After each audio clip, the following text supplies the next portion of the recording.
Good morning. Welcome to another session of hashtag LDeduchat, Leadership Development in Education Online.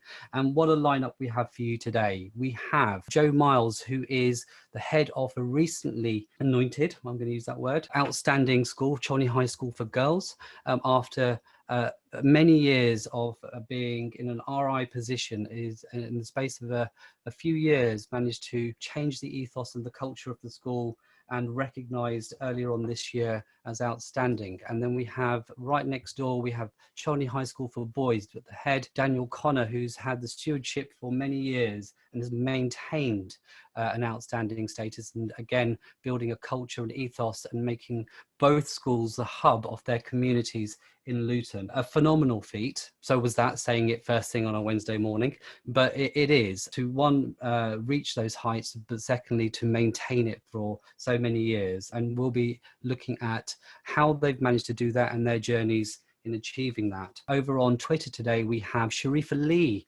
who has been a massive support for us over the last couple of months since we first started broadcasting our sessions. And she'll be doing our Twitter takeover on Chiltern TSA, Chiltern at TSA. Do go on there and follow us and stay updated and join the conversation live. So without further ado, what I'm going to be doing is jumping straight into Daniel and Joe's presentation, and I'll see you at the other end.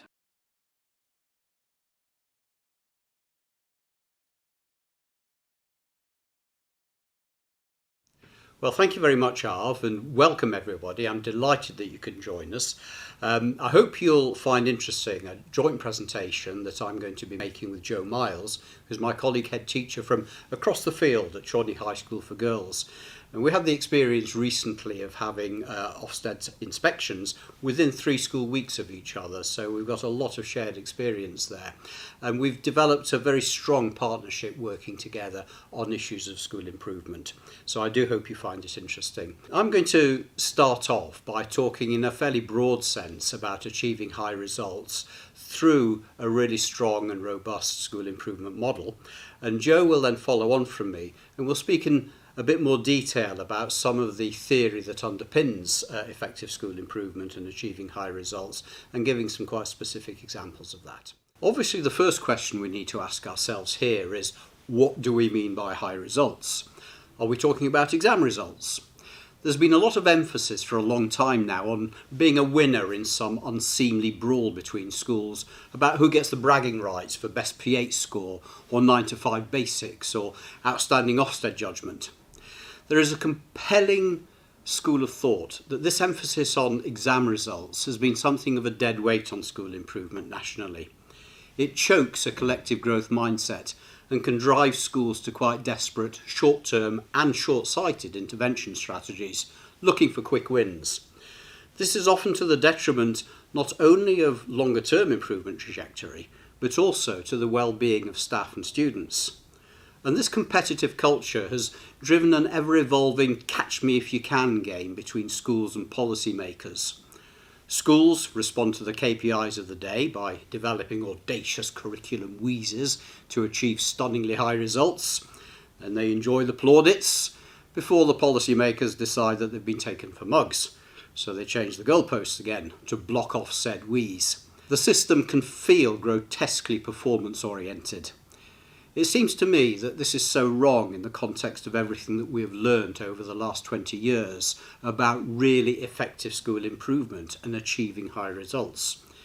It runs contrary to the compelling evidence around the efficacy of a self-improving school system and the importance of culture and ethos in actually all organisations, but particularly in schools. And ultimately, it doesn't improve results in a sustainable way. Notwithstanding this, we are not contradicting ourselves when we say that getting excellent exam results is incredibly important. It is one of, but by no means the only, passports that we can gift our students to enable them to flourish. And the bottom line surely is that the aim of all schools should be to support their students to flourish, and thereby support humanity to flourish. And it is a fact that getting gateway exam grades is an important component of that. It has been my experience, though, that the way we achieve consistently robust exam results is counterintuitively by not obsessing about exam results. It's tempting to launch straight into describing this or that strategy, but actually we need to relegate strategy to a secondary, but nonetheless essential, consideration, and further relegate the magic bullets of exam performance intervention to a tertiary, but still of importance at the right time, consideration. The primary consideration, I believe, if results are to improve, and more importantly be sustained at high levels, is to forge the culture and ethos of a school clearly, confidently, positively, intelligently and enthusiastically. I'm not sure who coined the phrase culture eats strategy for breakfast, but it is to my mind a truism. If we get the culture right, the strategy can follow and it will have real impact. And when the strategy has real impact, the exam results will improve. And, more importantly, the children, staff, parents and others who comprise our school communities will flourish. If the culture is not right, the best strategies in the world are likely to have minimal impact. In essence then, when we talk about achieving high results, we are talking about school improvement. And on a sustainable school improvement journey, we need to be patient and to forge the culture that will nurture strategy and then implement strategy incrementally. This may take some time. 7 years, according to one famous piece of Hay McBurr research. We may come under inordinate pressure from Ofsted, from Trust Central teams and trustees, from LEA school improvement advisors and from others to improve everything overnight. But this is where we need to take our staff, our students and our parents with us and show our steel as leaders, confident that we are relentlessly heading where we need to go and we will not be derailed by short-term fixes. So, where do we start to get our culture right? And what are the strategies that we can then implement to improve our schools? We need to know our school, don't we, to determine a visionary starting point. If I could wave a magic wand so that tomorrow my school was perfect, what would my school of tomorrow look like and sound like and feel like? That is my vision. What can I hear when I eavesdrop on conversations between students or between students and teachers? What do I see when I walk into a classroom? If I try and walk in the shoes of a disadvantaged Year 9 student who lacks confidence, how do I feel in lessons, in the playground, or when talking to adults in my perfect school?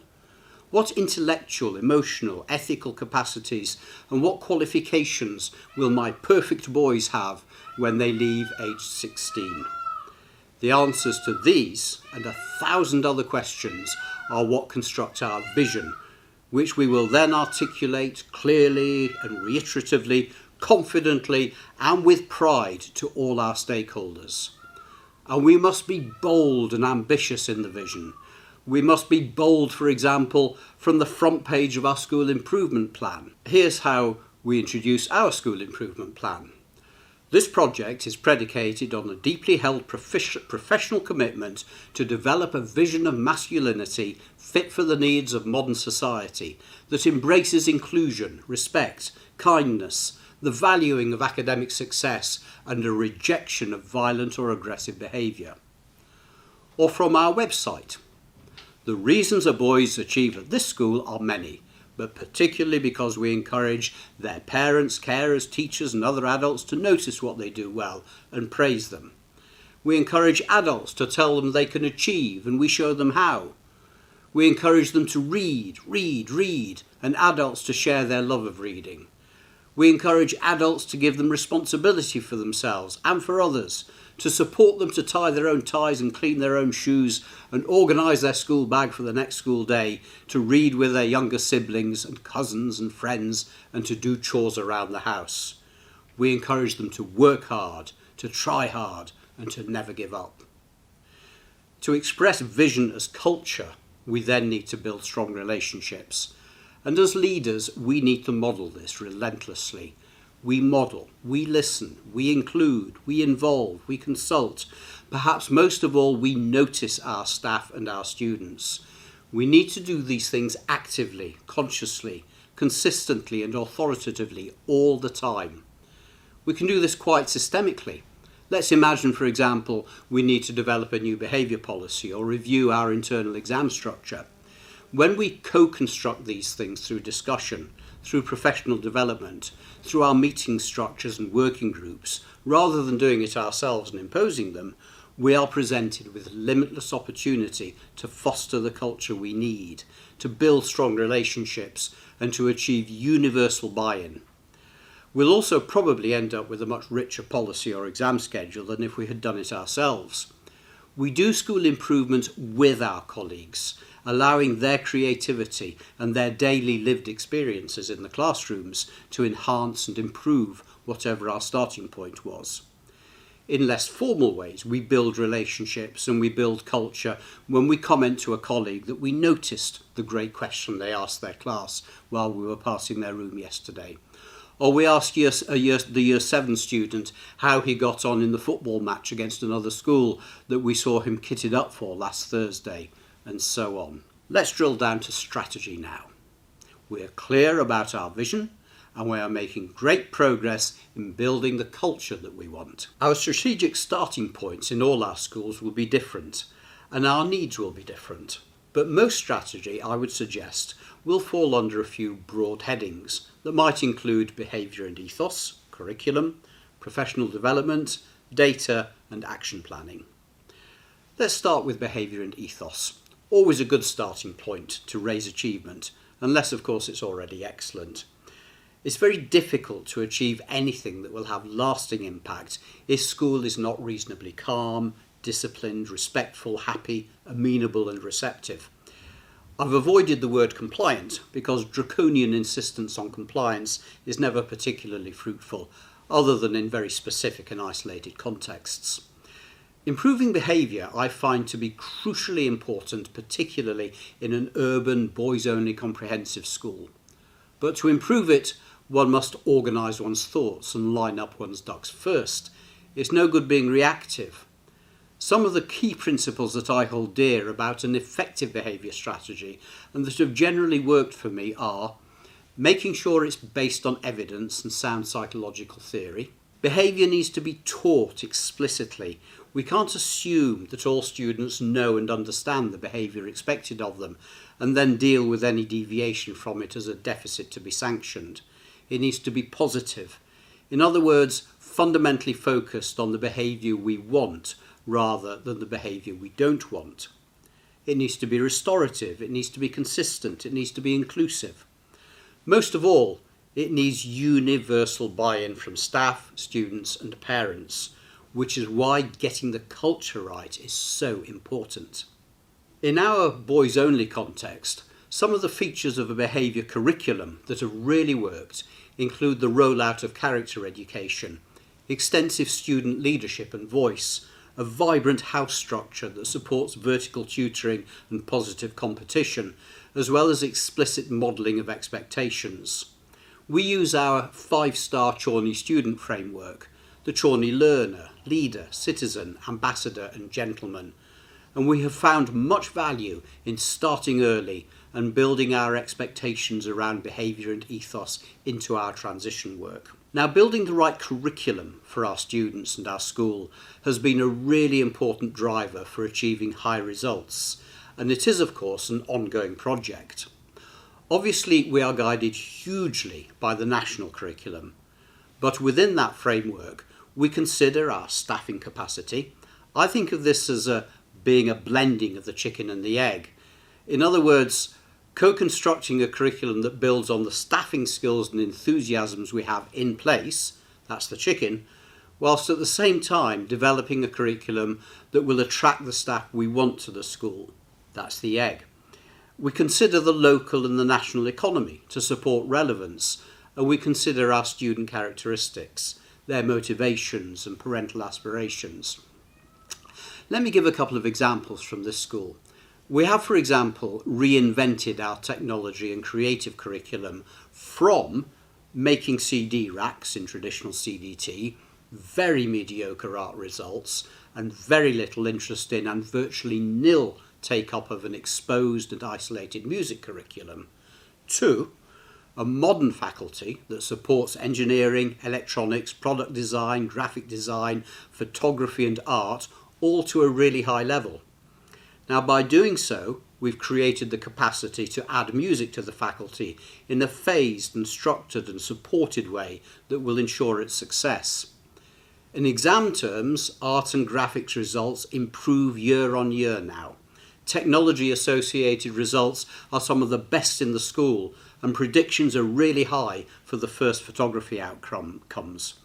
Whereas our old DT results used to be some of the most disappointing in the school. As a curriculum development, this responded to the interests and career aspirations of a lot of our boys and their families, so it ticked that box. It responds to the local and national economic need for STEM skills and creative skills. It was a great example of the chicken-egg blend because it built on the enthusiasm of a couple of members of staff already with us and helped to retain them. And it has attracted some really strong new colleagues wanting to work in a creative, energetic and modern faculty. Another example of major curriculum development, which I won't go into detail about now, that is designed to improve all results, academic and pastoral alike, has been our introduction of a whole school reading strategy. So to summarise, if we are serious about not just achieving but sustaining high results, our curriculum developments need to be driven by sound ethical principles, not by short-term judgments, such as, for example, the introduction of courses perceived to be easier in exam terms. Product design and engineering are certainly not easier than DT, and yet our results in those subjects are much higher. When we talk about professional development, this is where we develop the strong pedagogy and leadership we need to deliver high results. Our staff are everything. As a head, I am nothing without truly outstanding teams at whole staff, middle leadership and senior levels. So growing outstanding teams with a virtuous balance of recruitment, progression and retention is probably the most important responsibility we have. And I'm certainly blessed in that respect in my current headship. Once again, I would counsel against short-termism. Under pressure to improve results, it is tempting to adopt the "she's got to go" approach, or the "if you're not on my bus, get off it" approach, or to throw money at poaching staff from other schools. We may soothe a temporary headache with some of those tactics, but in the business of achieving and sustaining high results, they are strategies of despair. 2 quotes from Dylan William have always stuck with me. The first is, "Love the ones you're with," paraphrased from a 1970s rock song, I think. In other words, invest in supporting our existing staff to become or to continue to be great teachers and support staff. Because if we do, they will be much more effective medium and long term than a drafted in whiz kid attracted by pots of money and a fancy title. They will be our colleagues, loyal to us and to our students, and they will be deeply invested in the well-being of our school, their school. The second quote of Dylan's, which we have emblazoned at the top of our teaching and learning website, is, "If we create a culture where every teacher believes they need to improve, not because they're not good enough, but because they can be even better, there is no limit to what we can achieve." Culture again. I won't go into detail here about how we try to do that at our school, although I will say that we strive to be personalised, research-based, co-constructive and participatory in our approach. But my main point is that to achieve high results over time, the professional development of staff needs to be a major area for the investment of time, skill, thought and resource. Moving on to thinking about data and action planning. Having said all of the above, it is an undeniable reality that, however well we have grown a positive and ambitious culture, and however robust our long-term strategies are, we do need to respond to the present. We do need to use data intelligently to inform assessment, to set realistic targets, to make curriculum adjustments and so on. We do need to be interested in and to explore our data and respond where necessary. But we also need to be cautioned that it, and some people struggle with this concept, it is far from being an exact science. It is not the truth. It is just one, albeit an important one, tool we have to guide strategy and intervention and to understand what is going on in our schools. It can be really helpful reactively in developing an intelligent and economic approach to Year 11 revision interventions, for example, or proactively in determining, for example, the amount of curriculum time given to reading and literacy in particular Year 7 groups. And sometimes situations in school demand rapid and decisive action planning. We certainly need to respond to and address issues as they arise. Let me share an example. 4 years ago, for various reasons I won't bore you with, we had a very poor set of science outcomes, and analysis made it clear that the reasons were endemic and results weren't going to improve anytime soon unless we did things differently. So we did act rapidly and decisively with a blend of short-termism. For example, we invested in the TASMI revision platform and introduced a bootcamp engagement routine for our Year 11 students, and medium to long term, as alluded to earlier. We had some real talent around, ready to be noticed and developed, and we wrapped around that talent with whole school support, empowering it rather than directing it, and looking, yes, 6 months ahead, but also 3 years ahead at the same time. The result has been markedly improved results, but also some great recruitment, enabling consistently strong provision in Key Stage 3, where it's really needed, as well as in the final stages of Key Stage 4, and strong succession as well. I'm going to leave my final word on the subject of achieving higher results to Jackie Warren, one of our deputy heads, who, after looking at some subject group trends over a few years, announced that the secret to school improvement is really quite simple. If a class has the same good teacher for a subject for 5 years, their exam results are invariably outstanding. And there is a truth there that chimes with a lot of my earlier points when you analyse it, I do believe. Some would argue that a school's achievement results are not the most important marker of a school's success. The new Ofsted framework has shifted the discussion and scrutiny of schools towards a more nuanced, evidence-based and holistic view of what schools are doing.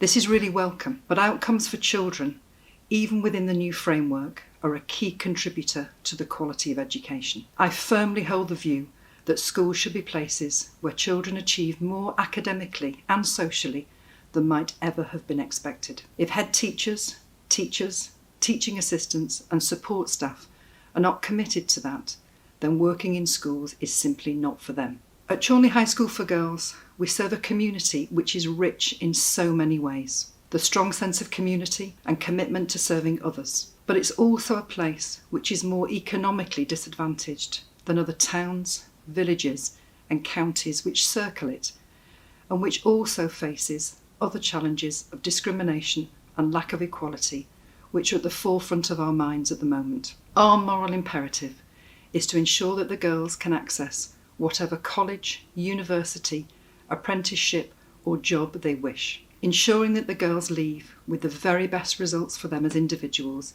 is a key way of ensuring that doors open for them and they can take their place in the world for the wider benefit of all. You can see on the slide the upward curve of development at the school in terms of results, which was evident before I took up post at the school, and the Progress 8 scores, which place us in the top 10% of schools nationally. This we're enormously proud of.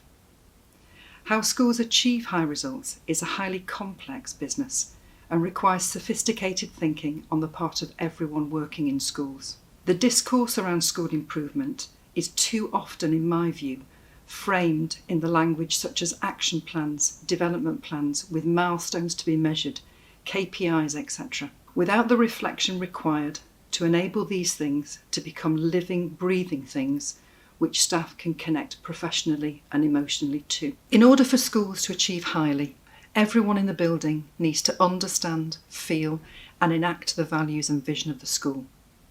I've pasted here what we say about our values and vision on our website. As one of my nieces would say when we opened her history textbook when she started in Year 7, Auntie Joanne, so many words. It is a lot of words. So how are values and vision felt and lived at Chorley High School for Girls? A school's vision and values are expressed through the school's culture. All schools have rituals, artefacts, people, and mottos or straplines to enact and encapsulate these values. I have also always kept in mind Deal and Kennedy's words that school culture is quite simply the way we do things around here.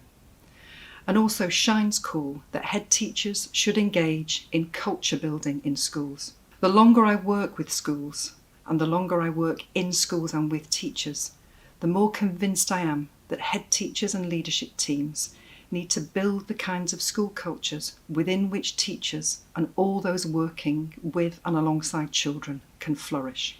If you asked anyone at the school, teachers, support staff, parents and governors, I know that they would say that the school's values and vision and culture is underpinned by developing influential young women of the future.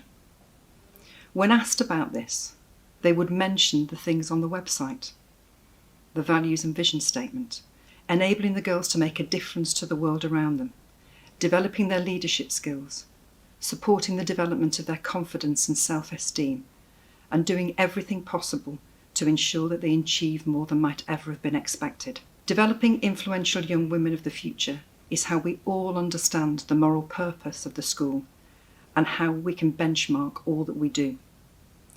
A coalition, therefore, around a shared purpose and values expressed through the school's culture is essential for high achievement. A sound and shared understanding of behaviour for learning is also important for high achievement. It's hard to achieve sustainable academic achievement and personal development in a school unless the learning environment is calm. And by that I do not mean passive, disciplined rather than simply compliant, and supportive and encouraging. One of our assistant head teachers worked with staff and students on the development of the 3 R's which underpin the behaviour ethos at the school: respectful, ready, resilient. As these emerge from discussions with staff and with students, they're much more likely to have leverage and contribute to a learning environment which is both happy and productive. I'm not a huge fan of behaviour systems which ramp up consequences very quickly. I've always felt that they de-skill teachers. They too often focus on behaviours that we do not want rather than what we do want, and often result in exclusion rooms being full of children for relatively low-level misdemeanours. At the girls' school, the features of our behaviour curriculum, which have supported the positive behaviour ethos at the school, are the PDC, Personal Development Curriculum, which develops character education, the extensive student leadership opportunities the girls have access to, from prefects to learning leaders, the vibrant house system, which encourage participation from all and healthy competition, and the social action work, which all are involved in. The social action work involves every student in the school through, for example, the annual Race for Life, Charities Week and the First Give programme, and many, not few, have leadership roles and responsibilities. Leadership skills are also taught explicitly. All of these are underpinned by developing influential young women of the future. I believe it's the inclusive nature of the leadership opportunities and the social action work which enables a behaviour ethos which is positive and supports high achievement. Developing a school culture based on shared values and vision, and a behaviour ethos which is inclusive and purposeful, is important so that any strategic developments can take hold and have impact. The 4 strategic areas I want to touch on briefly are teaching and learning in CPD, monitoring and intervention, community and critical friendship, and leadership, the business of all. An OECD report in 2007 said that an education system can only improve as quickly as its teachers. This is clearly self-evident, but bears repeating and internalising for school leaders. For schools to be high achieving, there needs to be a relentless focus on teaching and learning, and CPD, which is engaging for all staff. I've always been really optimistic about the ability of teachers and those working with students to develop their practice. We all need to cultivate optimism here. Recruitment and development of staff underpin high achieving schools. Teachers are the final arbiters of change in a classroom and therefore need to be enthused about developing their practice. The literature guides our instincts here about the kinds of activities staff need to be involved in. A relatively old book from Rosenholz from 1981 points to collaborative cultures being crucial to enabling teachers to change and develop their practice. And a more recent book from David Perkins called King Arthur's Round Table: How Collaborative Conversations Create Smart Organisations, reinforce the importance of strategies which enable dialogue and shared working on projects. With this in mind, here are a few of the teaching and learning and CPD strategies at Chiltern High School for Girls. Our school developed its own teacher toolkit in the academic year 2017-18, led by one of our assistant head teachers and specialist leaders in education. All teachers and teaching assistants contributed classroom strategies which were grouped together under 5 different themes and produced as a stand-up resource for teachers' desks. This academic year, staff have shared how they've used different strategies through Toolkit Tuesday and had their ideas tweeted. One of our NQTs annotates the toolkit after he's used a strategy. There will no doubt be a section added on technological strategies used during school closure. The Welcome In initiative was introduced in 2017 and has been sustained since. This initiative was aimed at developing discussion about pedagogy between staff outside of any formal lesson observation process. 3 weeks each year have been earmarked as Welcome In weeks, and staff encourage up to 3 people into their lessons on themes such as effective feedback or questioning. I firmly believe that so much can be learnt by these kinds of informal processes. They create a culture of trust, collaboration, and enable a constant focus and dialogue about pedagogy. Other teaching and learning approaches which have been developed are Chorley collaborative communities, which enable teachers to come together to work on their classroom practice based on broad themes such as memory, supporting pupil premium students and developing questioning techniques. A Chorley Day Away was held for the first time in 2018 to enable teachers and teaching assistants to visit another school. High achieving schools are curious about approaches elsewhere and acknowledge that in other schools practice can be more developed and sophisticated, and that practice can be tweaked and incorporated into existing practice back at their home school. In addition to this, all new staff work with another assistant head teacher on a teaching and learning model through the TEEP model, Enhancing Teacher Effectiveness Programme, and this gives us a coherence in our approach to teaching and learning. All of these CPD and teaching and learning initiatives are aimed at ensuring that teachers themselves have access to activities which motivate and engage them. If they do not have this, how can we expect them to provide the same in the classroom for our students? The OECD's report, mentioned earlier of 2007, said that high-performance schools and systems require that every child succeeds. If schools to ensure that every child succeeds, they need to have good intelligence on their students and then crucially act on it. To do this, schools need to be looking at the data, both soft, so for example, how students are feeling about the school, what's happening at home, and the hard data about their progress that we have on children to help us intervene to give them extra support pastorally and academically. At Chorley High School for Girls, we have a Raising Standards group established before I became head teacher, which supports heads of department to look at the data and intervene appropriately, and also an inclusion group which brings together pastoral staff to look at individuals and their learning needs, and this was established more recently. The SENCO, who's also an assistant head teacher, attends both forums to ensure transfer of information and cohesion. These forums look to remove barriers to learning, whether they're academic or whether they're around well-being to enable all to achieve their personal best. High-achieving schools look outwards to the communities they serve for feedback and also embrace critical friendship, no matter how uncomfortable the messages might be. When I first joined Chiltern High School for Girls, I made a series of phone calls to parents, about 30 in each year group, to introduce myself and to ask for feedback about the school. One key piece of feedback was they wanted to know more about what the school was doing and for the work to be celebrated in the community. When I spoke to parents, they did not say this critically, rather that the school was missing an opportunity to sing about the developments and successes at the school. To respond to this, a group of staff developed the Chorley Chronicle with a strapline where community matters. We've also developed other approaches to include parents in the community, such as coffee mornings and EBAC evenings for pupil premium students and their parents. Critical friendship is essential to high achievement at a school. Critical friends can hold up the mirror generously and reflect back constructively so that the school can do better. This does not mean to say that you respond to all feedback. Rather, it informs decision making and helps schools see things from a different perspective.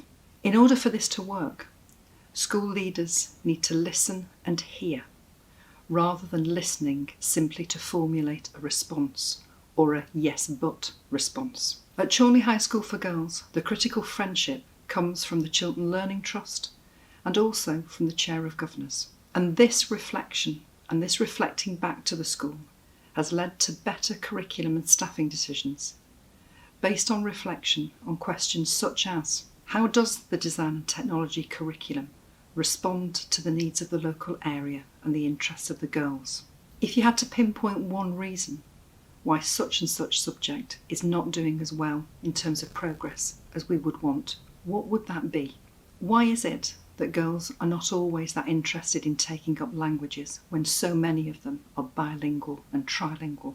Humility on the part of schools is needed when given feedback. We are the better for it.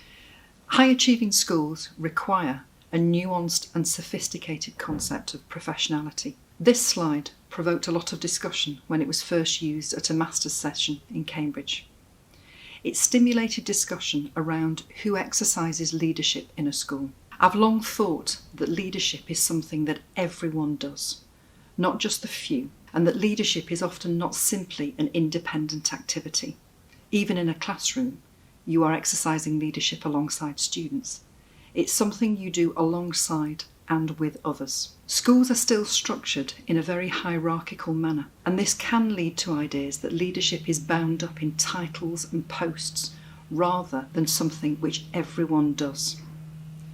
I see many staff in my school exercising leadership all the time. In school closure, for example, the team of TAs have developed a Send Google Classroom for parents and students, continuing to build this capacity and the belief amongst everyone that leadership is the business of us all is crucial to sustain high achievement in schools. Thank you for listening to us both talking about how we've secured and sustained high achievement in our schools. We've both enjoyed putting this presentation together, but we've also really enjoyed working collaboratively together over the last few years. We look forward to answering questions and we wish you all the very best for your schools.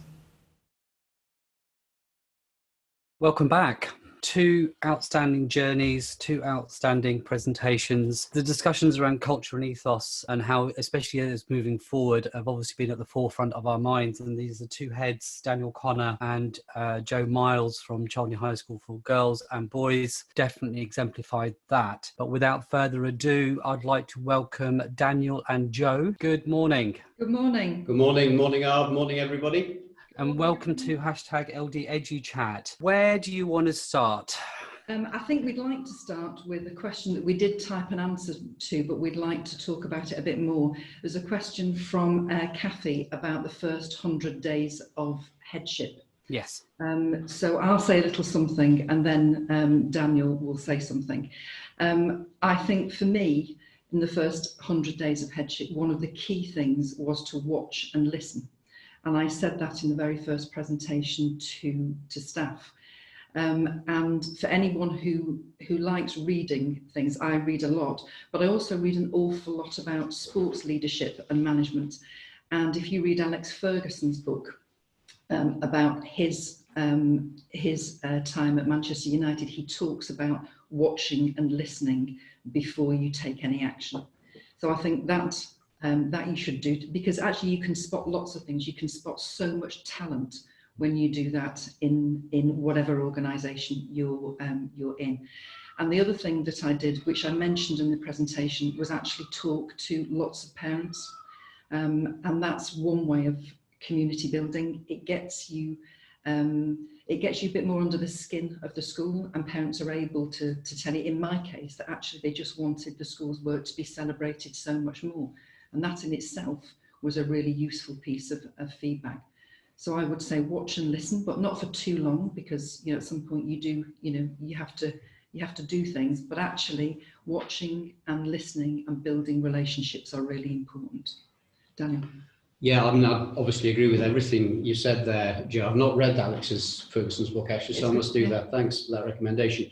But I think that watching and listening process also will identify a lot of real talent in the school. Chances are that if a school's not in a great place when you first join it, it's because the systems and the relationships and the culture haven't been developed to actually utilise and spot that talent, because the talent will be there.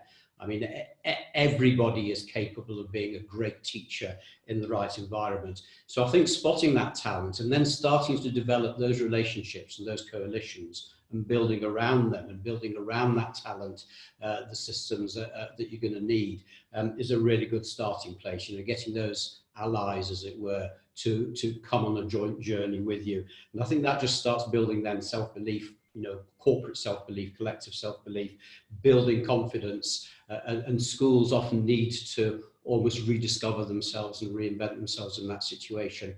And that's done, to my mind, through relationship building. Would you agree with that, Joe, do you think? Yeah, I think we know in classrooms that relationships are the key to everything. If relationships are right between students and between students and staff, then everything's possible in a classroom. Well, that's the same in a school, that relationship building is really important between staff, between departments, between leaderships and teams and staff, between a leadership team itself, with leadership teams and governors. Relationships underpin everything. Yeah. Okay, where do you want to jump to? A couple of other points have come up. Yeah, there's one question about structured performance management and how that focuses on individual needs. And I think, Daniel, you wanted to say something about that. Yeah, because again, I think it's a key question. I think one of the things that the system has been blighted by over years is the imposition of ways of doing things, and the imposition actually often of quite unhelpful language. I mean, that phrase in itself I find really quite interesting, performance management. First of all, the focus on performance, that makes me think of winning Formula One races and things like that, and to me doesn't communicate the notion of development and a growth mindset. And performance management, so managing people's performance, is an interesting concept, isn't it?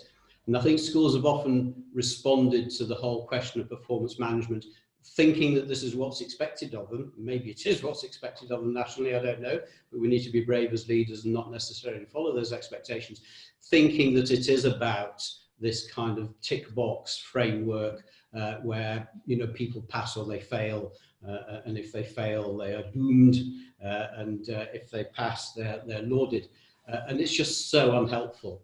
So for me, proper performance management, yes, you do certainly need to document and track things, and so that you can measure the success of what you're doing, but it's about growth and development, and it leads into Francis's question about professional development that came through the thread a little bit later. It's about growth and development, so it's about finding ways of working with your colleagues at team level and at individual level to empower them again, to find those inner talents and those strengths and the terrific potential that we all have as human beings, and bringing that to the fore. And I think the more that you can develop and rephrase your performance management approaches through CPD and growth, then the more effective they will be, and performance will genuinely improve, rather than, you know, the danger is it gets worse because people feel put upon and undervalued if you don't get it right. I think as well, I agree with Daniel that this performance management, the language in itself indicates that it's around hard data, really. And I think we need to think about the other ways that we can measure impact, because we can measure impact in terms of student data, and that's really important. You know, that is really important, because, you know, the life chances of children won't wait. But also with children, you can think about the impact in terms of their confidence, their self-esteem, their metacognition. You can think about the impact that teachers have with a particular project within the school, in terms of the school culture, or in terms of developing a particular practice. You can think about the impact in the wider community.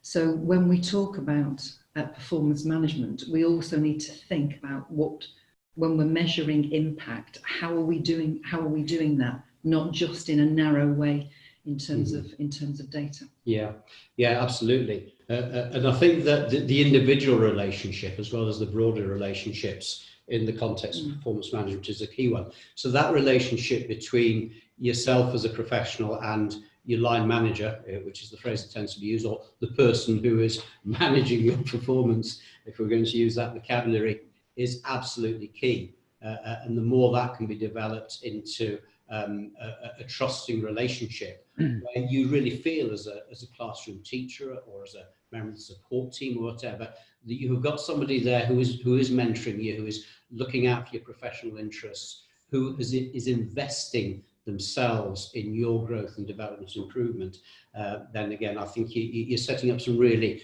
powerful ingredients for growth and success if you do that. And I think that question is linked to the one that Francis posed about professional development that is differentiated. So there are lots of things I'd like to say about continuing professional development, actually, and I think with CPD, you need both, actually. You need things that are differentiated and things that you do all together. Because on an inset day, part of what you're doing when you're doing something together, and I'll give an example in a moment, you're actually building community. So not everything I don't think everything should be down at just an individual level, because part of that coming together to work together on, for example, developing memory techniques that we've done a lot of at Chiltern High School for Girls last year. You're responding to the professional development needs of everyone, but you're also building community. So when we launched the house system in 2018, since then we've had some activities which you have been part of, where we've worked together in house teams doing team activities. Now, those things are really important to build relationships, to build social capital in a school, so that the relationships are there for people to talk about teaching and learning. So I think there's a balance between those things. But in schools, it is, in some ways, it's quite a straightforward thing to respond to both whole school needs and individual needs. So both at the boys' school and the girls' school, in different ways, we do that. So at Chiltern Girls, we have Chiltern collaborative communities, which are on a theme which people choose to belong to, and that's then based on your own professional development needs. When we did the inset day away, again, people went to a school with their own focus, based on their own either subject focus or leadership focus. So doing both of those things is really important, because it builds your individual capacity, but it also builds that leadership capacity and that sense of community across the school when you do things together. Definitely. And it's complex relationships as well, isn't it? I mean, it's in a very nuanced way, very, very layered. And I thought that was a great example there you gave, Joe, of the way in which the whole school work then almost leads you to the individual work. So, and again, we had a similar experience, 5-6 years ago now, when we introduced the vertical structure, where obviously a lot of whole school work done there to introduce that very new strategy at the time and a very new way of doing things. But out of that then came smaller working groups because the necessity presented itself for them to work on things. And out of that came some individual CPD of people who then wanted to or needed to or were motivated to go on leadership courses and so on, so that they could take on some of those new roles around being a head of house. So yeah, there hopefully is a virtuous relationship between the collective and the individual as you work through. And the more you can develop that culture, the more people will be focused on being motivated to involve themselves in CPD, which is at the heart of the school improvement priorities, rather than, you know, going off to do a PhD on 17th century literature, even though they're not teaching it, because that's what they enjoy. I would love to do that. That's not a bad thing in and of itself, is it? Absolutely, absolutely.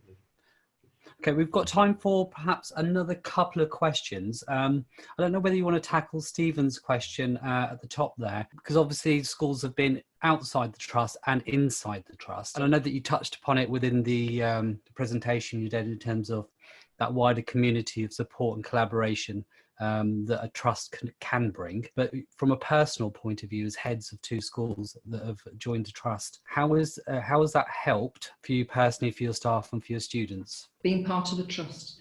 Well, I think I mentioned in my presentation about critical friendship. Yes. And I think that's an important element of that, when people actually hold up the mirror generously.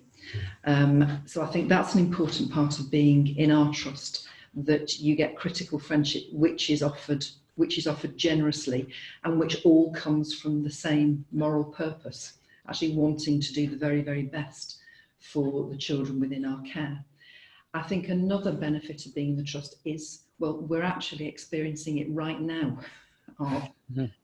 So right now, and since school closure, all the staff within the trust have had access to all of these live sessions and on YouTube, and a wider audience as well. So that in and of itself is something to be celebrated and is really supportive.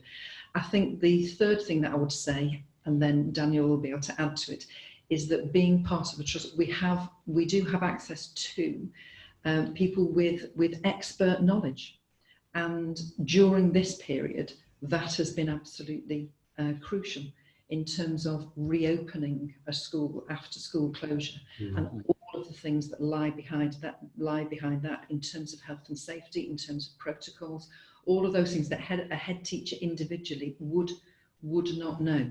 And I think we would agree actually that support has been really crucial actually over the last few weeks, and in the weeks running up to year 10s rejoining.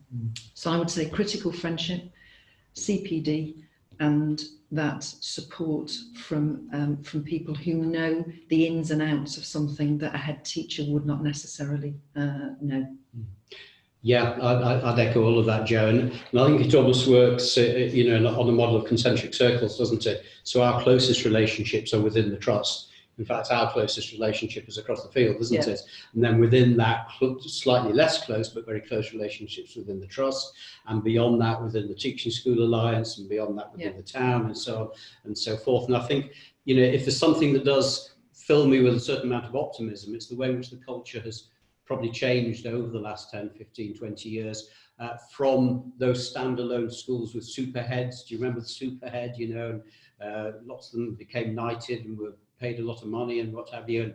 And this notion that school success and school leadership was about that one brilliant person who was going to change everything, through to that much deeper and I think much more true understanding that actually school improvement is about partnership and working together and working from each other. And of course, that's something that a lot of commerce and industry, be it Silicon Valley and these other organizations, understand fully. That, the more you share your ideas and develop them together, the better they will be, rather than the old culture, which, there are still vestiges of in the system of, I'm going to keep that strategy close to my heart and not share it with anybody so I can outshine everybody else. And so I suppose the the answer is in the word trust, isn't it? I think the more we develop that trust within our own local partnerships, but also nationally and indeed globally, the better we will be doing for the children and young people in our schools.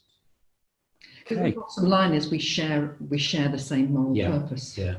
However we express it, we share the same moral purpose, which is that children need to be developed to be the very best that they can be socially and academically. And we express it in different ways wherever we are, globally, locally, nationally. But that's what we share, and therefore the more people can work together and support each other, the better.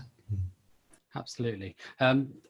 Just wrapping up now. So I think we're coming towards the end of the session now. But a few people have asked about resources. As with all our sessions, especially from within the trust, where we can share resources, we will do. I think if one thing has been shown through this lockdown, this pandemic, is that what works is collaboration and working together and sharing good practice. And that's something that I think has to be the golden nugget that we will walk away with. And I think both of you touched on it in terms of, in your presentations, that building those cultures and those ethos in your school, one of the things that underpins it is really good professional development and collaboration amongst the teams within the schools to make sure any initiative has a good start if it's ever to flourish. So I just want to thank both of you for the time that you've put in. I know how pressured your time is as our year 10s have come back in the last couple of weeks. Giving up a morning, I think, has been really, really appreciative from our point of view, and also the time that you've done. I know that you were filming on Friday and on Monday, and you were having discussions on Friday. So this isn't just turning up at 9 o'clock on a Wednesday morning. So thank you, both of you. Thank you for having us. Yep, thank you, Alf. Thank you, everybody, for joining us. Yeah. And so that's the end of another session. Over on Twitter today, as we had Sharifa Lee, a big thank you to her for doing the at Chiltern TSA takeover today. And do share your comments and thoughts. If you do need specific information from our two schools here or from our trust, do email us, and what we can share, we will share. And together, I think we can create the new future that we're all hoping that we can move into. Do click that little bell sign that gives you notifications without you having to look and search for new material. I have also sent out a Google form to you all if you've registered via Eventbrite, and I have put it on the Eventbrite homepage. If you want to stay connected and be part of this community moving forward, after this first series finishes, do fill in the form, give us your feedback. I've already been looking through it. It's really, really, really inspiring what you've said about how this has helped you. And we want to make sure that we can continue the things that have worked for you into the new future that we move into. So this is a week where we've got tomorrow Amjad Ali, who'll be looking at how do we recruit a diverse team. And he's from BayMed, and I'm really looking forward to that session tomorrow. And then Friday, we've got Joe Richardson, who will be rounding off this week with school improvement and what are the golden nuggets, the little gems that we can move forward with from what we've learned now and in the past about improving the schools that we work in. So this is me, Arv Cowshaw, on #LDeduchat, signing off for another session. See you soon.